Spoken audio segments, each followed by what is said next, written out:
morning. Good morning. It's been a few years since I've had to stand in front of any group of people. It feels weird, but here we are. So we started coming to the church in 2004, a little while after we moved here from New Jersey.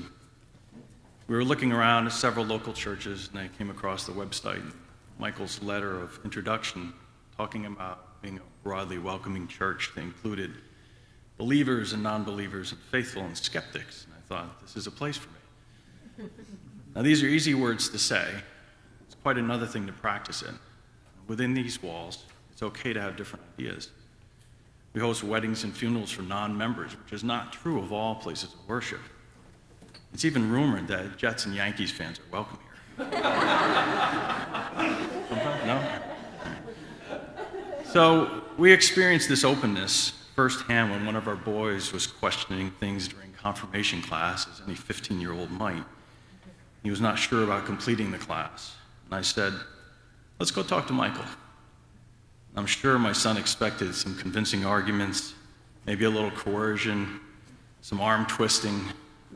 But what he got was an open mind and a statement to the effect of, I'm so pleased that you're brave enough to voice your opinion and express your beliefs. And he was told, you're welcome here regardless of your beliefs, and you're certainly welcome to join the church. In the years since joining, I've been up here a few times. For my dad's funeral, my son Eric's Eagle Scout ceremony. But the first time was as part of the finance committee, and we were looking at the church's expansion. I often find myself looking at these two bump outs in the walls here, which were the edge of the original sanctuary when we started to come here.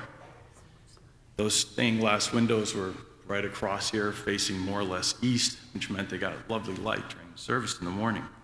And up here we had a balcony where those of us with kids could sneak in slightly late, as we did once or twice. And so the committee had to choose between two paths. We were either going to have two services or expand the building. There was concern that crowded services, especially around Christmas and Easter, might be pushing people away. Now, adding a service would be the least expensive route. Michael would pull double duty, but he seemed more than willing to do so. We could protect that beautiful old sanctuary. Leaving things alone was the easiest path. But it was a short discussion, and it was a resounding no from everybody involved. Two services would likely lead to families gravitating to one or the other service. People could lose touch, and the church community could be fractured. So it was decided, one service, an expanded sanctuary in a rather large building over there. Bob and Barbara Danielle were willing to substantially support the project, but they wanted a full-size gym and a community center. Make this place, with a library across the way, a center of activity, if not a center of the town. This church changed the landscape of the town, which is quite a statement. In these buildings, the church hosts or supports a nursery school, an after-school program, Cub and Boy Scouts, numerous functions for Old Home Day, including the Rotary Pancake Breakfast, a polling center for elections, Guilford's Got Lunch, various adult programs, mobile meals, Isaiah Cafe, a toddler program, and youth mission trips supporting a much broader community, and on and on. In short, this place lives up to its name. It's a community church. Our boys grew up here.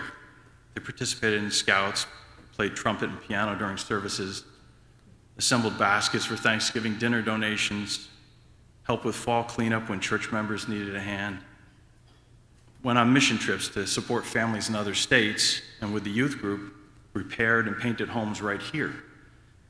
Through this church, they experienced their first sense of community, people helping people. And Lisa and I have seen the impact of the church through the different committees we've worked on over time. We've always felt good about supporting the church because we knew we were doing much, much more. This is an interesting place. In its heart, it's a church, but its soul is in the community, and that's why we're here. So on this Thanksgiving weekend, we give thanks for this place, the good it does in the community, and all the people that make that happen. Thanks.